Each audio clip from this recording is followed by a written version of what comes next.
Nah, artinya bahwa penyakit yang kita alami saat ini adalah terkait dengan pola hidup, pola makan.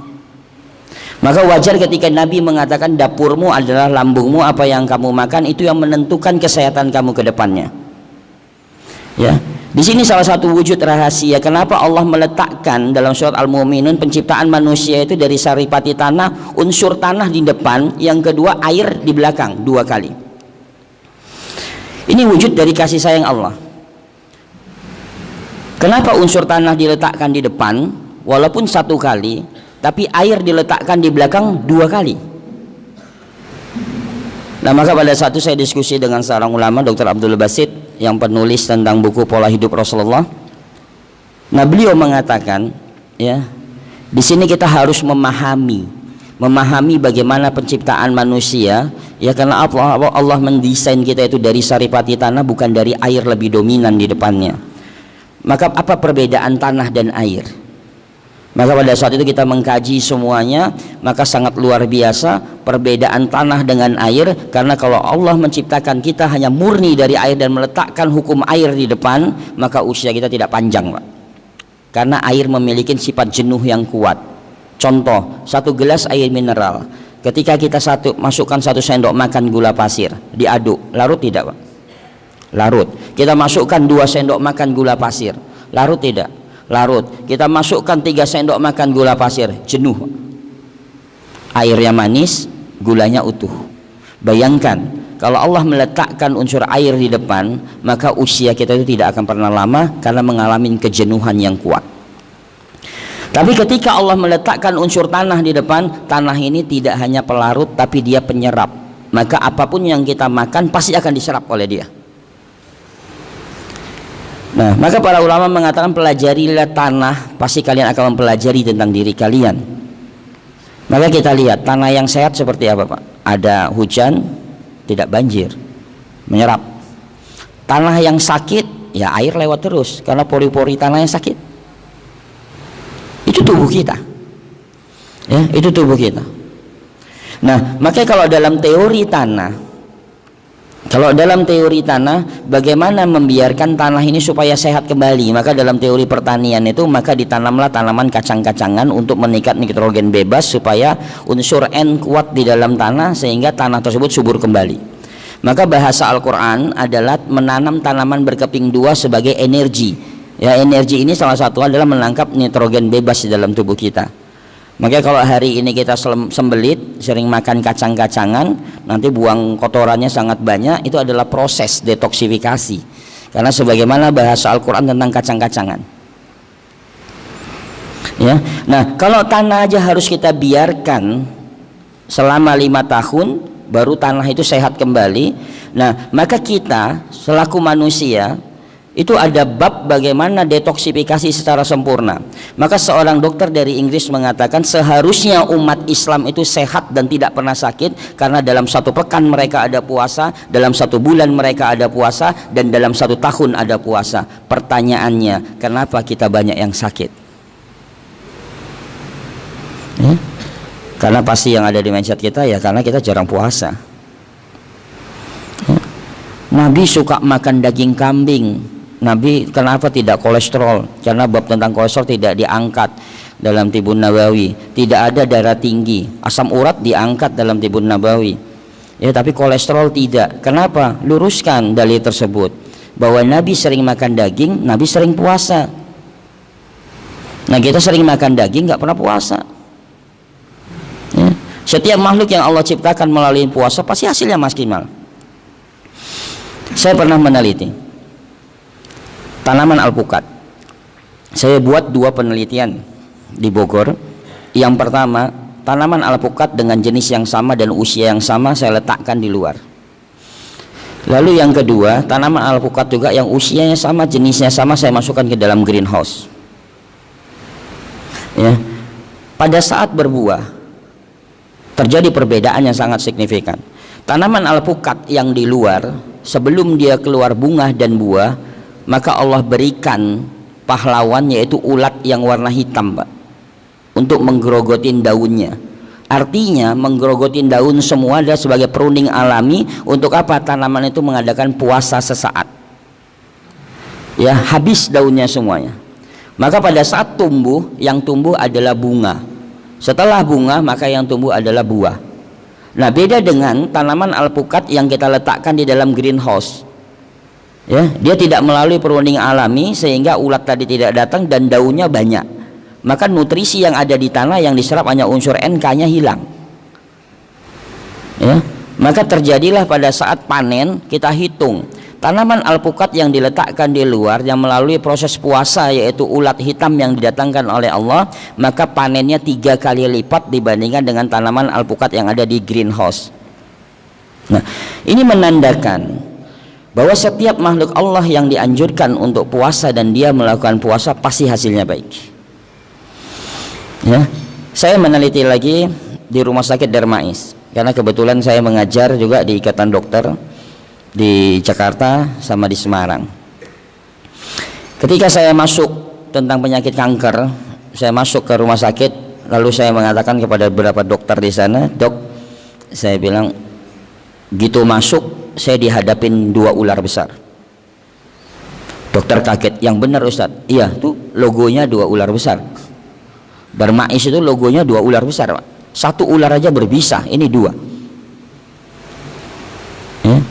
Terus saya bilang, penyakit kanker itu sebenarnya bukan penyakit baru. Penyakit kanker itu ditemukan 1500 tahun sebelum Masehi.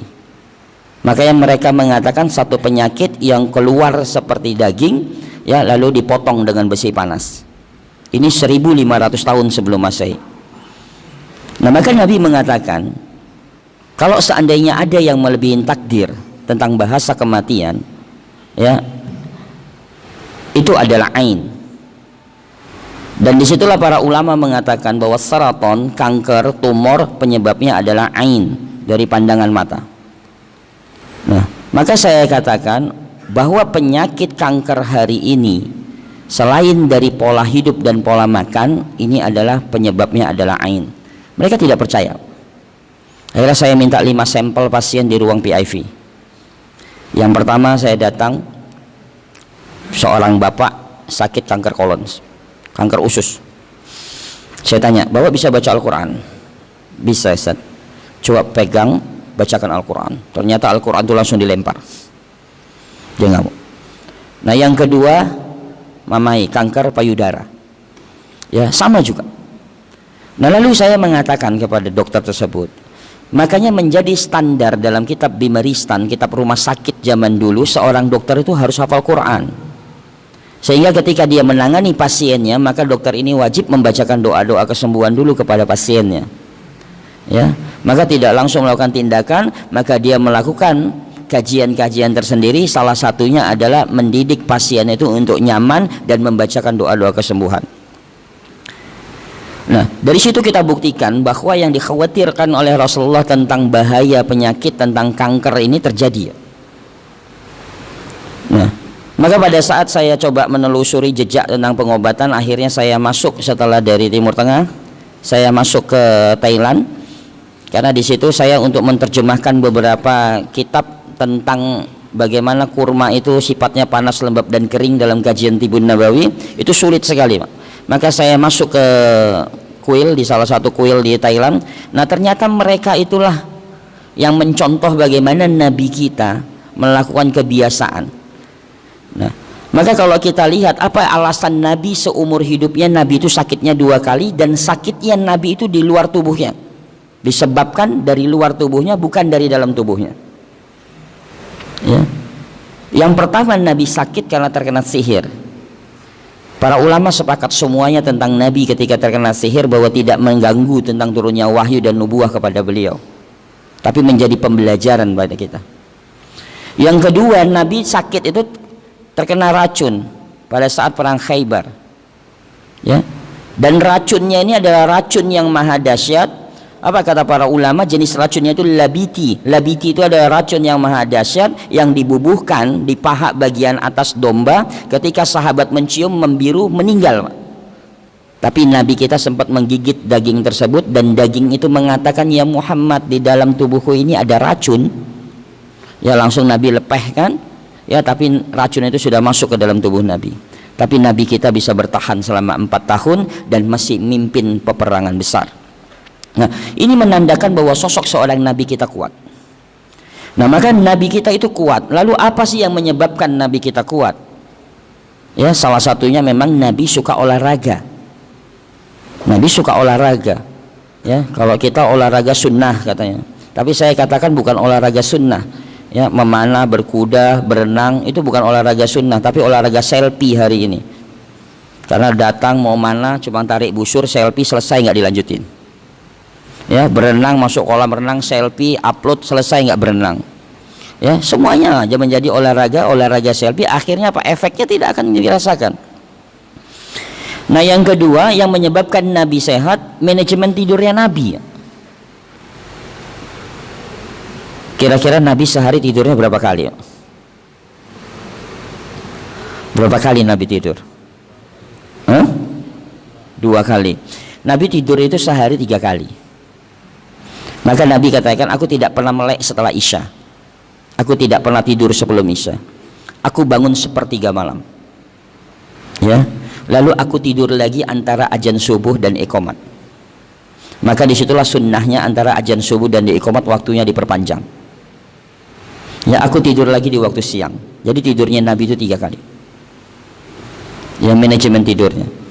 Nah, maka ketika menempatkan manajemen tidur Nabi, nah di sini ada satu rahasia yang kuat yang menyebabkan Nabi kita sehat. Salah satunya adalah bagaimana struktur tulang ini bisa berlaku secara sempurna. Maka saya selalu mengatakan, lakukan 2 waktu istirahat yang tepat, yaitu waktu sepertiga malam bangun, ya, jadi istirahat setelah Isya, dan tidur antara azan subuh dan iqamat. Sebaiknya memang kalau yang ikhwan itu di masjid, untuk bapak di masjid. Jadi setelah masuk ke masjid, sholat sunnah, nah istirahat sejenak sampai meluruskannya tulang-tulang kita. Nah, maka Imam Hasan Al-Basri mengatakan, ya, kurang afdolnya seseorang yang melakukan sholat subuh dan ketika dia selesai sholat malam tidak mengistirahatkan tubuhnya sejenak. Ya, tidak mengistirahatkan tubuhnya sejenak. Nah, kenapa saya katakan di masjid? Karena kalau kita istirahat di rumah nanti bangunnya duha, ya kan? Bangun duha, nyambung lagi, mesti ngantuk Ustaz, bangun lagi zuhur. Ya, maka sebaiknya di masjid. Ya, sebaiknya di masjid. Maka kita akan sehat. Nah, di usia bapak ini biasa masalah persendian. Nanti kita akan bahas di akhir, ya, bagaimana terapi ringan itu hanya dari tembok, dari kursi, dari batang sapu. Ya. Kalau kita lihat semua penyakit yang berkaitan dengan saraf dan tulang itu sebenarnya selesai di waktu 2 tadi, waktu salat malam dan istirahat menjelang salat subuh. Nah, makanya waktu salat malam ini harus dibenahi. Salah satunya adalah memperpanjang bacaan. Berarti berdirinya sudah lama. Ya, berdirinya lama Nabi pasti sama dengan rukuknya Nabi. Ya, ini kesempatan kita di sholat malam. Maka kalau kita lihat riwayat, Utsman bin Affan hampir tidak pernah melakukan sholat malam. Hampir tidak pernah melakukan sholat malam karena setiap mau tidur dia witirnya itu 30 juz setiap malam. Jadi berdirinya itu lama, Pak. Berdirinya lama, rukuknya lama, berdirinya lagi lama, sujudnya lama. Jadi tidak hanya sujudnya lama, tapi semuanya lama. Bayangkan setiap hari kita mengendarai sepeda motor, masuk lubang, maka tulang kita akan bergeser sedikit demi sedikit. Akhirnya terakumulasi.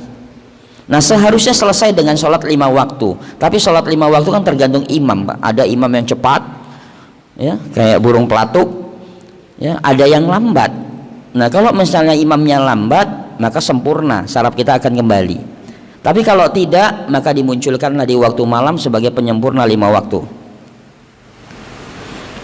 Nah, terus di waktu subuh, ya, di waktu subuh tadi, maka kenapa di waktu subuh itu diiming-imingin banyak pahala? Karena di situ adalah banyak sekali berkaitan dengan kesehatan. Salah satunya terbentuk sistem imun kuat itu di 2 waktu. Salah satunya adalah subuh dan menjelang maghrib.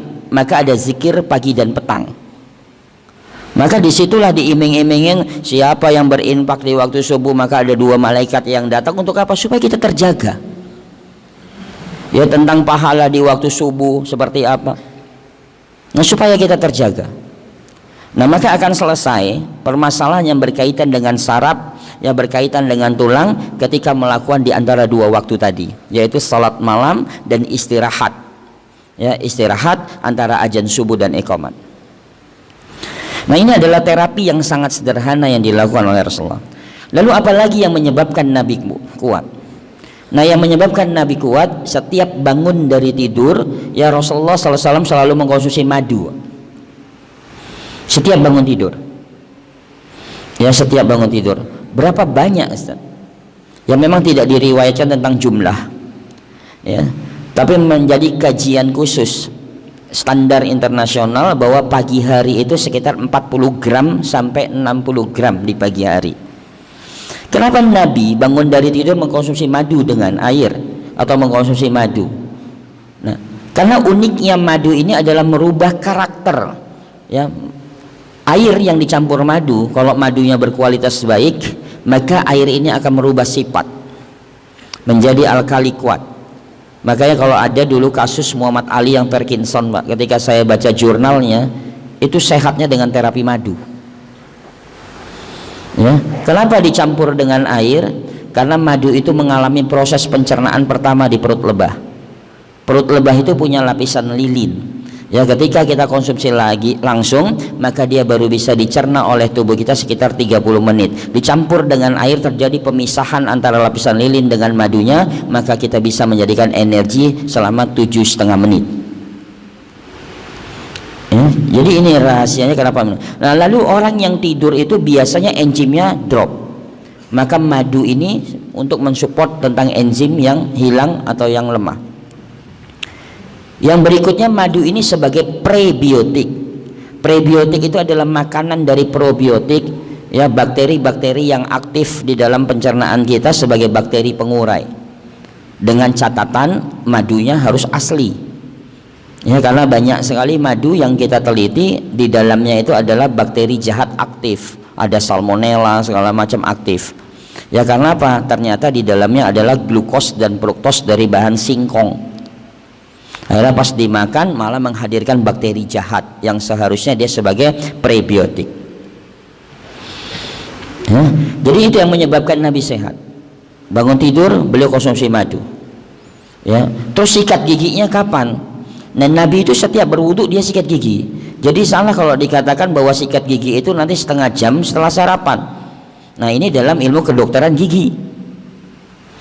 Ya, tapi Nabi setiap mau sholat pasti dia sikat gigi. Jadi sikat gigi, makanya adab sikat gigi itu diambil dari cara siwak. Ya, sikat gigi yang benar tahu ya Pak ya, bukan digosok seperti ini, tapi tarik atas bawah, bawah atas, satu arah, dalamnya juga sama. Ya, jadi kalau seperti ini rusak.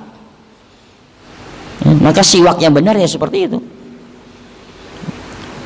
Nah, jadi tidak langsung sikat, langsung kumur-kumur, dibiarkan beberapa menit, baru kumur-kumur. Nah, terus apa lagi yang menyebabkan Nabi sehat? Kalau tadi olahraga sudah. Nah, makanannya, ya, makanan ini yang menyebabkan Nabi sehat. Salah satunya Nabi itu yang mengurangi, maka tidak pernah ditemukan dalil atau riwayat bahwa malam Nabi banyak makan buah. Tapi malam itu Nabi mengganti dengan gandum, Nabi mengganti dengan labu.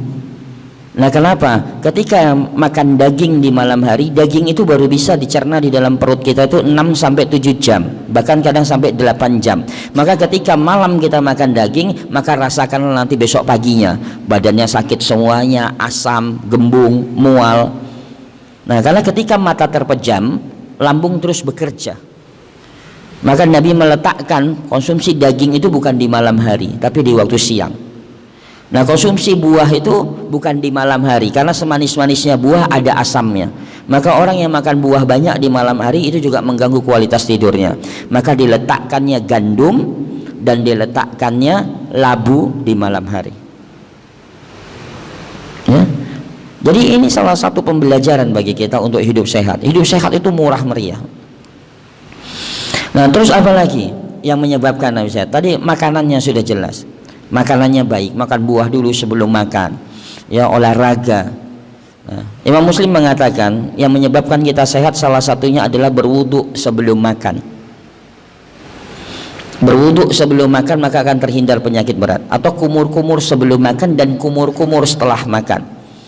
Saya pernah meneliti ini di Sumbawa dengan dokter spesialis bedah mulut, karena di Sumbawa itu beliau setiap hari membedah mulut pasien yang terkena kanker atau tumor pada mulutnya itu 5-6 orang. Lalu beliau manggil saya, Ustaz, ada nggak dalam kajian Tibun Nabawi untuk kita diskusi bagaimana kanker pada mulut ini bisa diatasin tanpa harus dibedah. Saya minta sampel pada saat itu yang stadiumnya sama, yaitu kita ambil stadium 3. Saya katakan, lakukan sunnah Nabi. Salah satunya adalah kumur-kumur sebelum makan dan kumur-kumur setelah makan. Lalu kita adakan penelitian di sana selama 3 bulan. Ya, ternyata selama 3 bulan kita teliti, sel kankernya atau sel tumornya tidak berkembang, hanya dengan merubah sedikit, kumur-kumur sebelum makan, kumur-kumur setelah makan, terus seperti itu aja, kumur-kumur sebelum makan, kumur setiap dia makan seperti itu. Ya, jadi hal yang simpel yang bisa kita lakukan ternyata kesehatannya luar biasa. Cuci tangan, ya kenapa wudhu itu harus menggosok sela-sela jari, dibersihkan semuanya. Nah, kalau masyarakat di Jepang, pemerintahnya membiasakan untuk membersihkan sela-sela jari, digosok, dan sekarang menjadi standar bagi WHO tentang cuci tangan yang baik. Itu sebenarnya mereka terinspirasi bagaimana tentang wudhu. Makanya wudhu itu harus menggosok sela-sela jari, diputar semuanya jari-jari kita. Ya, jadi wudhu jangan buru-buru, sayang. Ya, ketika kelenjar kita bening di sela-sela jari itu kita respon, karena dia sebagai pahlawan yang Allah ciptakan untuk menguatkan tubuh kita. Makanya wajar nanti di yaumil akhir orang yang menjaga wudhunya akan bercahaya. Tidak hanya di yaumil akhir, di dunia juga dia akan bercahaya, karena tidak ada yang sempurna yang setiap hari bisa menterapi dirinya kecuali bab sholat dan bab wudhu. Ya? Dan yang berikutnya yang menyebabkan Nabi sehat adalah Quran, baca Al-Quran. Saya pernah di Kota Padang ketika saya ngisi di Ikatan Dokter Indonesia di Kota Padang. Lalu ada jamaah yang menjemput di bandara. Nah, ternyata orang tua. Sepanjang jalan saya bertanya, Pak, usianya berapa? Langsung beliau tanya, Ustadz, kira-kira berapa? Saya bilang 60, 65. Dia senyum. Sepanjang jalan kita diskusi, udah mau nyampe hotel baru dia cerita, usia saya 80 tahun, Ustadz. Bayangkan Pak, 80 tahun bawa mobil sendiri, masih awas matanya, pendengarannya bagus, ya, penglihatannya bagus. Saya tanya sama beliau, apa rahasianya Pak? Di usia sekian itu masih sehat. Dia tanya balik sama saya, Ustadz, saya mau tanya, Ustadz mau belajar ngajar tentang kesehatan. Sekarang saya tanya, baca Al-Quran Ustadz sehari berapa kali? Dan makan Ustadz sehari berapa kali? Saya katakan, baca Al-Quran saya, ya, yang penting saya target sehari 1-2 juz. Tinggal masalah waktunya, kadang pagi atau malam. Di saat saya sempat, saya tilawah. Nah, terus makannya, ya makan yang sudah pasti sehari 2 kali, tapi terkadang siang juga makan 3 kali. Nah, tapi sudah pasti kan, makannya itu 2 kali atau 3 kali, sedangkan baca Al-Quran kadang sekali, kadang 2 kali. Nah, bagaimana Ustadz mau sehat kalau makannya lebih pasti daripada baca Qurannya? Akhirnya saya diam Pak, karena saya diceramain sama dia. Akhirnya nyampe di hotel, omongan si kakek tadi menjadi inspirasi bagi saya. Saya buka lembaran hafalan yang pernah saya baca, buku-buku semuanya. Nah, ternyata disitulah salah satu keajaiban, bahwa salah satu yang menyebabkan kita sehat itu ya memang baca Al-Quran. Inilah salah satu rahasia kenapa Al-Quran itu dibaca dari kanan ke kiri, bukan dari kiri ke kanan. Tidak ada satu makhluk pun di muka bumi ini yang bisa menghafal satu tulisan yang dibaca dari kiri ke kanan lengkap dengan titik komanya, walaupun hanya 3 lembar Pak. Siapa yang sanggup? Orang secerdas apapun suruh baca tulisan yang dibuat dari kiri ke kanan, dia suruh menghafal lengkap dengan titik komanya, berhentinya di mana, huruf besarnya di mana.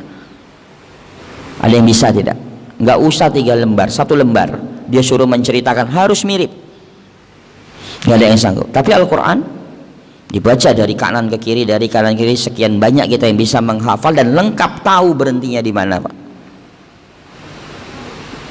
Nah, maka di situ saya belajar akhirnya tentang teori otak, penasaran tentang teori otak dan teori mata. Ternyata ketika kita melirik sebelah kanan, ya, itu cepat sekali merespon. Jadi titik fokus kita itu jauh lebih baik. Maka kalau Imam Syafi'i cara menghafalnya itu, setiap dia menghafal Al-Quran pasti sebelah kanannya atau sebelah kirinya salah satunya harus ditutup, karena sekali ngelirik hafal, dikhawatirkan tidak urutan. Nah, maka baca Al-Quran, ya, baca Al-Quran. Nah, maka pernah saya bikin tulisan sehat dengan huruf Al-Quran. Ya, ada beberapa pasien latih huruf Al-Quran, ya ternyata dia muntah-muntah, jinnya keluar. Bukan jinnya keluar, karena setiap huruf itu menterapi organnya. Kalau kita bicara tentang kesehatan, maka doa-doa tentang kesehatan pasti kita lihat sifat huruf yang ada setiap doa kesehatan itu adalah sifat hamas. Ya, sifat hamas itu desis, di mana desis itu akan membuka oksigen aktif ke otak. Jadi bukan karena ada jinnya, tapi terbukanya oksigen aktif ke otak. Ya, ketika kita menyebutkan huruf kolkola segala mual segala, karena dia memicu tentang lambung kita, pencernaan kita, maka akan terjadi mual. Ya, nah maka dari situlah kalau kita bicara tentang sehatnya Nabi itu sederhana. Nah, yang penting adalah olahraga tadi, olahraga di waktu duha. Ya, olahraga di waktu duha kaitannya dengan dalil wasamsi wa duha, ada cahaya matahari, ada gerakan sholat. Maka gunakanlah waktu yang tepat ketika olahraga. Makanya tidak akan terjadi asam urat kalau Bapak bisa menterapi diri, ya, ketika waktu duha itu olahraga. Ya, jadi setelah kita sholat sunnah duha, udah itu kalau misalnya Ustaz asam urat saya tinggi, Nabi mengatakan tentang irkun nasa itu adalah penyakit asam urat. Ya, bukan encok tapi asam urat. Nah, kenapa? Karena ciri-cirinya kata Nabi dari pinggang sebelah kanan turun ke kaki ke bawah. Udah itu pindah lagi pinggang sebelah kiri turun ke bawah dan terjadi pengkristalan. Lalu obatnya adalah pinggang sebelah kanan dari domba Arab. Bingung? Kalau domba Afrika ada, tadi malam kita makan domba Afrika. Ya, ini domba Arab. Ya, domba Arab itu ternyata ketika diteliti mengandung vitamin B kompleks tinggi pada pinggangnya, sehingga melepaskan atau menghancurkan kristal asam pada persendiannya menjadi asam manfaat lagi. Ya, jadi itu olahraga. Ya, olahraga di waktu duha. Nah, terus bagaimana terapi yang sangat sederhana? Maka insya Allah di akhir kajian kita, ya, kita akan mengajarkan terapi yang sederhana, sehat dengan beberapa benda yang ada di sekitar kita. Salah satunya adalah sehat dengan batang sapu. Sehat dengan batang sapu ini dulu terapi ini saya temukan tidak sengaja, ya. Karena ketika di Akademi Refleksi dulu di Australia itu ada seorang yang sedang hamil, lalu dia menginjak satu kayu, tiba-tiba kontraksinya diam. Kita coba lagi, dia menginjak menginjak kayu, kontraksinya diam. Akhirnya kita coba berpikir, wah ternyata ini yang menjadi terapi yang unik, terapi batang sapu. Kita buat, kalau itu kan kayu, ya berarti kita mikir kalau kayu, sembarangan kayu mencarinya sulit, tapi kalau batang sapu yang dari kayu setiap rumah pasti punya.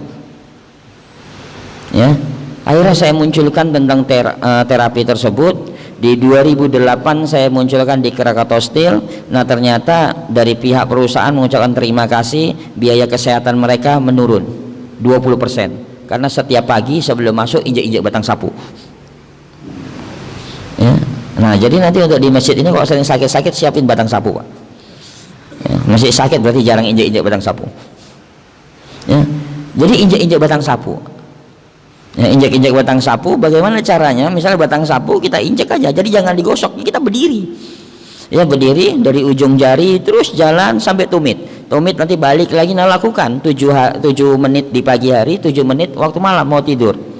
Coba lihat keajaibannya besok pagi apa. Ya, hanya terapi sementara, hanya terapi sebentar, sesaat, ya tidak makan waktu panjang, tapi berefek luar biasa. Ya, besok pagi biasanya buang air kecil, kuning, keruh, bau. Nah itu detoksifikasi. Dibandingkan Bapak harus tanpa sendal jalan-jalan, di situ ada kaca, ada paku segala macam, kita khawatir, pakai batang sapu. Ya. Nanti di akhir kita praktekin, silakan sapu. Jadi kalau sekarang lihat tetangga yang buang batang sapu, ambil. Ya, jangan disia-siakan, lirik aja. Ya. Dan yang kedua adalah yang sering sekali terjadi adalah masalah saraf kejepit. Saraf kejepit itu bisa dua untuk terapi yang paling ringan. Yang pertama adalah dengan kursi, yang kedua dengan tembok. Atau kalau nggak ada, pakai ban mobil aja. Ya, parkiran di rumah kita terapi sarafnya.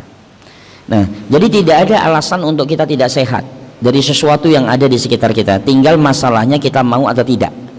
Karena penyakit itu muncul ya atas kesalahan kita.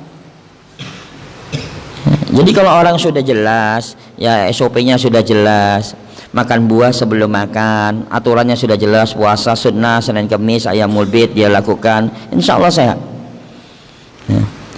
Tapi udah puasa kenapa sakit Ustaz? Ya lihat, perhatikan ketika sahurnya bagaimana, ketika bukanya bagaimana. Dibuka keran besar-besar, ya ini hati-hati. Ya baik, Allah alam bisawab. Mungkin ada pertanyaan sebelum kita praktekkan, silakan yang bisa saya jawab, insya Allah saya jawab. Kalau tidak, insya Allah menjadi PR bagi saya. Assalamualaikum warahmatullahi wabarakatuh. Silakan.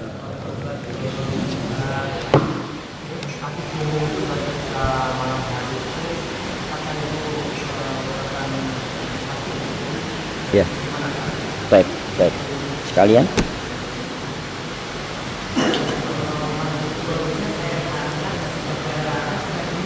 Ya, baik. Bismillah. Nah, untuk terapi punggung, ya, terapi punggung itu bagaimana terapinya? Nah, terapi punggung itu sebenarnya enak. Ini kalau saya nggak pakai ini nggak apa-apa Pak, biar saya praktekin. Ya, terapi punggung ada dua. Coba Bapak yang bertanya.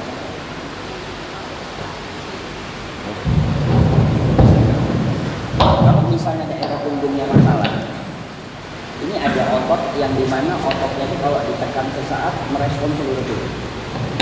Ya, ini misalnya belikat.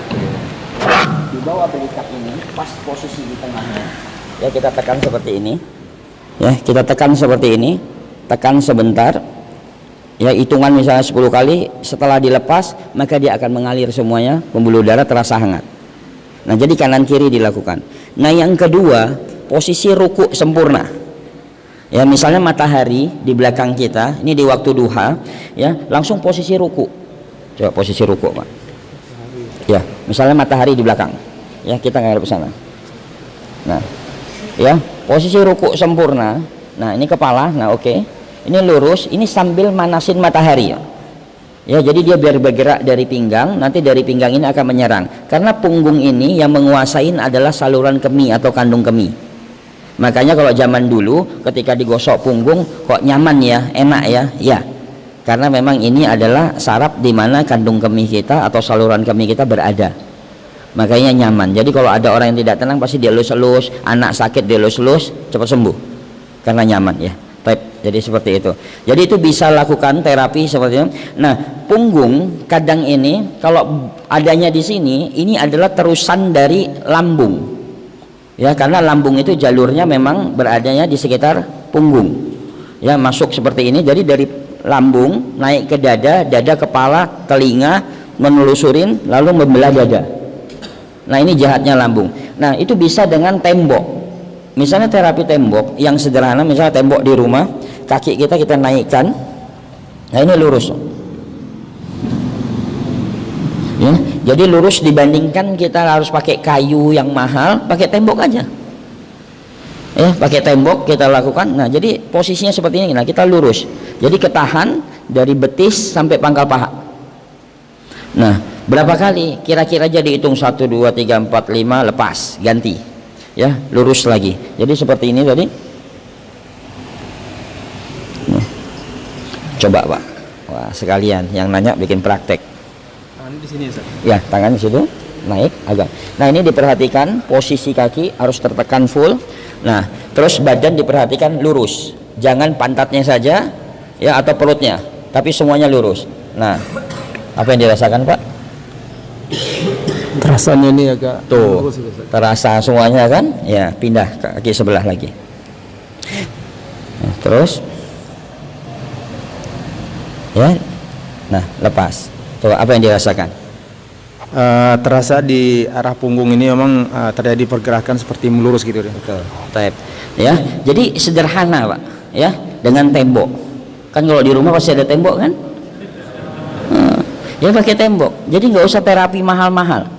Ya, kalau namanya saraf, ya saya kebetulan sering diskusi dengan dokter spesialis bedah saraf di Undip, karena sekarang insya Allah Undip lagi bikin kurikulum Fakultas Kedokteran Islam. Insya Allah mungkin tahun depan sudah ada. Ya, kita sering diskusi. Dan ternyata saraf itu ya memang harus gerakan. Makanya kenapa Nabi mengatakan berenang dulu, baru memanah, baru berkuda. Meletakkan berenang di depan, karena berenang adalah olahraga sebagai pengendali semuanya saraf sempurna, otot sempurna. Ya berenang, kecuali berenangnya gaya dada gitu, masuk langsung dada tenggelam semuanya, itu nggak benar. Ya berenangnya harus kuat. Ya, jadi terapi tembok. Ya, jadi lakukan rutin aja Pak. Mau tidur bangun tidur, mau tidur bangun tidur. Nah terus terapi batang sapu. Tadi ada yang nyiapin kayu kayaknya. Oh ini batang sapu. Sengaja batang sapunya nggak saya yang bawa. Kalau saya yang bawa dikirain wah sakti itu. Nah, ini dari sini. Jadi seperti ini. Ya, jadi kita injak-injak seperti ini. Nah ini buat muslimah, misalnya Ustadz saya itu sering plek pada rahim. Kalau haid sakit sekali. Ya, nah daerah tumitnya diperlama. Maka disitulah sarannya kenapa Nabi melarang wanita itu menggunakan sepatu hak tinggi. Ya, ada penekanan kuat ketika berwudu, gosok tuh tumitnya. Ya, karena di sini adalah titik reproduksinya. Misalnya haid tanggal 10, tanggal 1 udah injak-injak batang sapu, terutama daerah tumitnya. Dilamain aja. Dilamain, nanti haidnya lancar, hilang sakitnya. Ya. Makanya dikatakan sepatu hak tinggi itu bahaya buat muslimah. Makanya sepatu hak tinggi kalau di Eropa digunakan untuk membatasin kehamilan. Ya, jadi kalau mau banyak anak maka haknya di depan, jangan di belakang. Nah, jadi rahimnya tetap kena. Ya, jadi injak-injak batang sapu. Jadi kalau misalnya gini, kita bayangkan telapak kaki kita itu adalah seluruh organ tubuh kita. Yang mana jari-jari itu adalah bagian kepala. Ya. Jadi sama, jari-jari itu kepala. Jadi sakit bagian kepala, injak jari-jarinya dilamain. Ya, kecuali sakitnya tanggal tua, sama. Ya, jadi kita injak. Nah, di bawah kepala itu ada leher. Leher itu pas garisnya. Nah, makanya saya katakan mana lebih baik ya kalau kita berzikir menggunakan tasbih atau tangan. Karena tangan ini adalah menterapi full. Maka kalau kita ambil kaidah bagaimana shiatsu Jepang pengobatannya itu, mereka membiasakan dengan tangan. Ya, jadi terapi begini saja mereka bayar mahal. Nah, kita setiap 5 waktu ya menggunakan jari-jari tangan kita yang selalu kita sentuh. Jadi jangan buru-buru, rasakan tekanannya. Jadi sudah ada fasilitas semuanya. Jadi, nah di bawah leher itu ada dada. Maka kalau kaki kita lipat seperti ini, bentuknya itu sama dengan dada kita. Ya, di bawah dada itu ada pencernaan. Nah maka lekukan yang paling banyak ini sampai di tumit kita itu pencernaan kita. Di bawah pencernaan ada reproduksi. Ya sudah, jadi injek-injek dapat semuanya. Nih bagian kepala saya injek. Ah saya mau masuk ke dada. Dada saya suka sesak, lamain di bagian dadanya. Ya, saya suka sembelit. Nah bagian pencernaannya dilamain. Ya. 1 hari pertama, 2 hari pertama, 3 hari pertama sakit semuanya badannya Ustaz. Ya karena nggak pernah olahraga. Udah lakukan aja. Ya, nanti lihat keajaibannya. Nah, setelah itu detox. Ya, detox yang paling murah meriah salah satunya adalah cincau. Makanya kalau di Bogor itu saya buat majelis taklim cincau. Karena pesertanya ibu-ibu udah tua-tua sakit-sakitan. Ya udah 50, 80, ya sakit-sakitan. Di kampung jumlahnya 300 sampai 400 orang. Saya hanya mengatakan sebelum ngaji makan cincau, karena banyak pohon cincau di sana Pak. Di klaster sini juga ada beberapa pohon cincau ya, tapi nggak tahu cara pakainya. Makanya bikin aja blender pakai air hangat atau air panas, udah nggak jadi agar, tidak ada masalah. Karena yang kita butuhkan bukan agarnya tapi zat hijau daunnya. Ya, zat hijau daun nggak usah kita terkecoh dengan produk yang dijual mahal. Karena tahun 2008 saya meneliti tentang zat hijau daun dari produk yang dijual dari Amerika, dari mana-mana segala macam, ternyata kalah jumlahnya dengan cincau yang berbatang kayu punya Indonesia. Ya, pakai cincau sebelum makan. Ini nggak ada pesan sponsor dari tukang cincau. Ya, makan, tapi jangan pakai es sama santan. Ya, kalau itu mah bahaya. Ya, jadi cincau kasih gula aren boleh, gula aren bagus, Pak. Ya, saya punya teman itu pemilik pabrik gula, tapi di rumahnya nggak ada gula pasir. Ya. Kenapa nggak ada gula pasir? Karena semuanya kena diabetes. Setiap bulan dia berangkat Singapura suntik stem cell. Saya hanya mengatakan stem cell itu tidak usah mahal-mahal, kita punya gula aren yang bagus.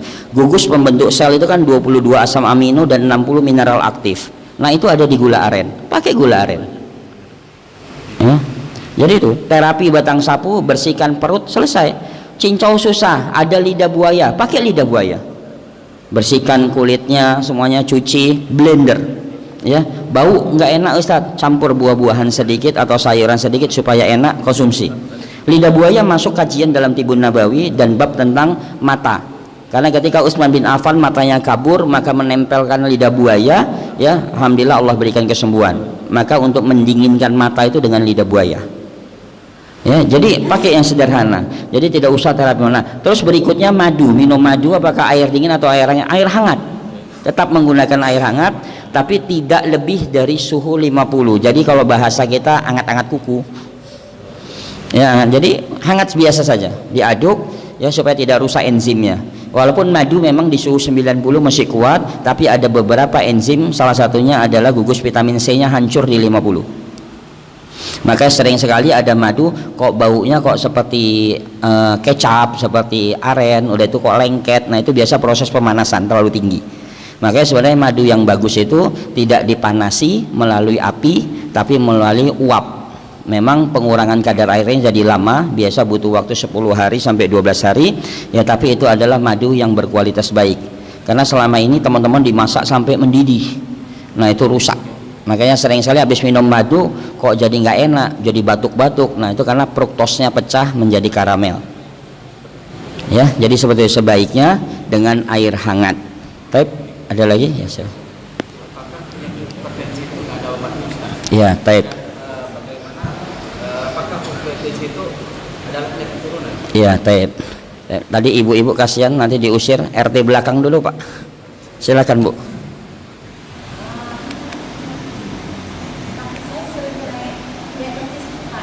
Oh ya, taib, taib, taib. Ya, Bismillah. Yang pertama penyakit. Tadi Bapak apa lagi Pak? Sekalian biar 3. Iya, taib. Taib.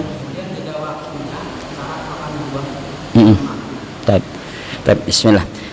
Ada prinsip dalam kajian Tibun Nabawi bahwa tidak ada penyakit yang tidak ada obatnya, dan Allah tidak menurunkan obat dari sesuatu yang haram. Ini prinsip dasar. Jadi tidak ada obatnya itu sesuatu yang haram, karena Nabi mengatakan langsung bahwa Allah tidak akan menurunkan obat dari sesuatu yang haram, semuanya dari sesuatu yang halal. Jadi tidak ada ini obatnya darurat. Ini dalam Tibun Nabawi tidak ada bahasa darurat sebenarnya Pak. Makanya kajian Tibun Nabawi selalu bab awalnya adalah iman ya, tentang iman diangkat supaya dia itu yakin ya. Jadi hipertensi apakah dikatakan itu tidak bisa sembuh? Tidak, semua penyakit ada obatnya. Nah terus bagaimana cara menterapi hipertensi? Ya hipertensi itu sebenarnya adalah bagaimana kita bisa mengendalikan manajemen pikiran kita Pak ya. Salah satunya misalnya tensi lagi tinggi nih, tensi lagi tinggi. Kenapa babnya orang emosi itu harus berwudu segala macam? Itu untuk menurunkan, rubah posisi untuk menurunkan. Nah maka tensi lagi tinggi, setelah berwudu dia coba keluar, pencet-pencet telinganya. Jadi dipencet telinganya, tenang sampai dia reda, coba tensi. Itu hanya hitungan beberapa menit. Memang saya tidak sampaikan dalam kajian umum besar karena dikhawatirkan gampang menurunkan tensi, akhirnya pola makan nggak dijaga. Pola makan nggak dijaga, pecahnya pembuluh darah, lebih bahaya lagi ya. Tapi coba Bapak darah tinggi, ajak anak atau cucu main olahraga ringan, bisa senyum ya, itu cepat. Yang dikatakan olahraga adalah rileks semuanya, bukan olahraga ibu-ibu misalnya, Ustadz saya tiap hari olahraga. Apa olahraganya? Jemur pakaian.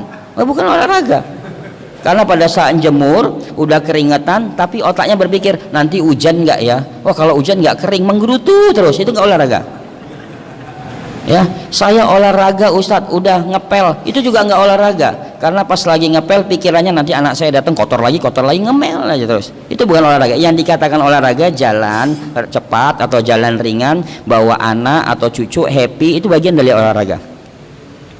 Nah terus herbalnya apa? Herbal yang paling mudah ya tadi seledri. Ya, ambil misalnya 75 gram seledri dengan 3 gelas air dipanasin dengan api kecil sampai setengah gelas, atau yang paling mudahnya lagi ambil madu, kalau ada madu yang bagus, masukin 1 batang kayu manis, masukin 3 cengkeh ya, 3 cengkeh, dan ambil 1 siung bawang putih diiris jadi 2, jadi jangan semuanya, hanya setengah saja masukin ya. Jangan muncul lagi pertanyaan bawang putihnya tunggal apa ini, jangan, bawang putih itu sama, itu hanya nilai marketing, harus tunggal ini, sama aja kandungannya sama ya, sama. Yang penting kita istiqomah aja mengkonsumsi bawangnya, karena pada saat ada bawang ini saya coba uji di Bali, terus Balai Tanaman Obat dan Aromaterapi di Bogor, itu kandungannya sama ya, cuman karena nilai marketing aja, wow ini lebih dahsyat karena dia jualnya itu. Maka ada yang bertanya habatus sauda mana bagus, minyak atau serbuk? Tergantung yang jualnya, yang bagusnya apa. Nah padahal semuanya punya khasiat, punya manfaat, tinggal kebutuhan kita apa ya. Jadi itu pakai bawang, pakai kayu manis ya, udah gitu cengkeh tadi sama madu, irisin, dah biarkan. Misalnya madu 300 gram, masukin itu semuanya, dah rendem. Besoknya tinggal minum madunya saja, karena madu sudah dicampur herbal, tidak perlu campur air. Sampai kapan Ustaz? Sampai habis madunya. Nanti jadi encer Ustaz, jadi fermentasi, rasanya nggak apa-apa, karena fermentasinya madu tidak jadi khamar, jadi cuka, karena lompat pecahnya asam astat menjadi laktat.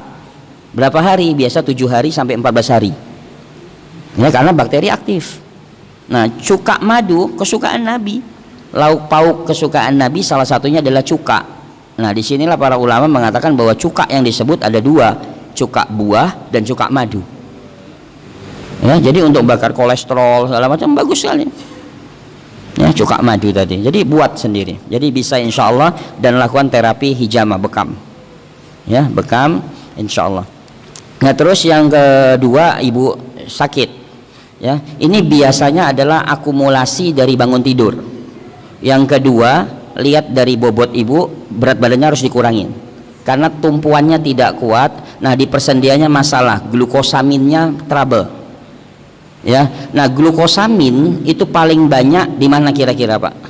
Jangan di apotik ya. Glukosamin itu yang paling tinggi itu di kepala udang ya. Udang itu yang menyebabkan alergi ekornya, maka ekornya dibuang ya, dagingnya buat anak atau cucu, kepalanya buat ibu.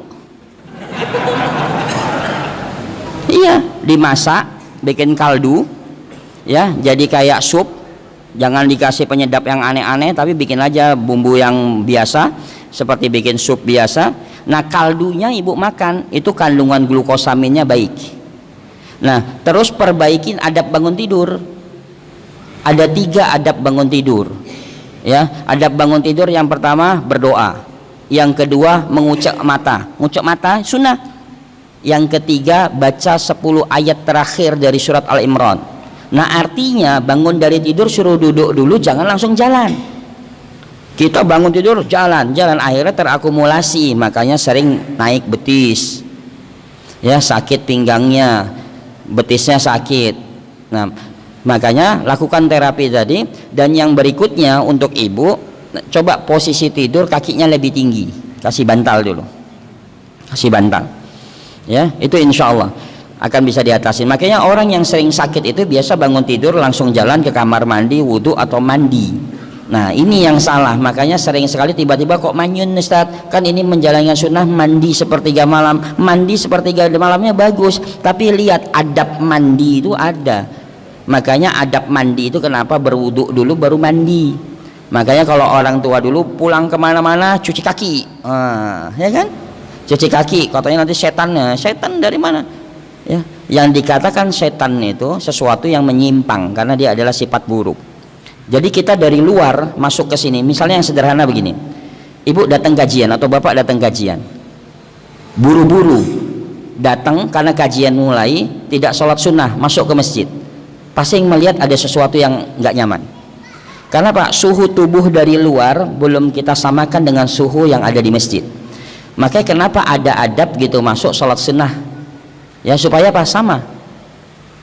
Ibu dari Balikpapan, misalnya dari Kalimantan atau di sekitar Balikpapan ini, mana yang tempatnya paling dingin? Kalau di Bogor misalnya di puncak, ya orang Jakarta datang ke puncak langsung tidur malamnya pasti nanti menggigil, karena suhu tubuh dari Jakarta masuk ke puncak berbeda. Maka dia datang ke puncak tapi dia berwudu dan mandi dulu, maka malamnya aman karena suhunya sama. Ini teori adaptasi. Teori adaptasi ini saya meneliti dengan ikan koi, karena ikan koi itu memiliki sensitif terhadap suhu air. Dari kolam A, kolam B saya pindahin begitu aja, hitungan beberapa menit terjadi pendarahan pada insangnya. Ya, walaupun seolah-olah airnya sama dinginnya segala macam, tapi beda bakteri, ya tetap beda lingkungan. Makanya butuh adaptasi, ambil dulu di plastik biar rendam dulu, jangan dibuka langsung. Nah manusia juga sama. Makanya kenapa Islam mengajarkan ada salat qasar ketika dalam perjalanan ini untuk adaptasi lingkungannya. Kenapa bisa dijamak dalam perjalanan? Nah ini untuk adaptasi lingkungannya. Makanya teori adaptasi yang harus kita lakukan, ya makanya tidak sama si A, si B, si D, sama semuanya, resepnya beda, tempat tinggal dia beda, makanannya dia beda, ya turunannya beda, maka dia punya resep juga tersendiri. Ya jadi itu PR-nya Bu, bikin kaldu atau sup kepala udang.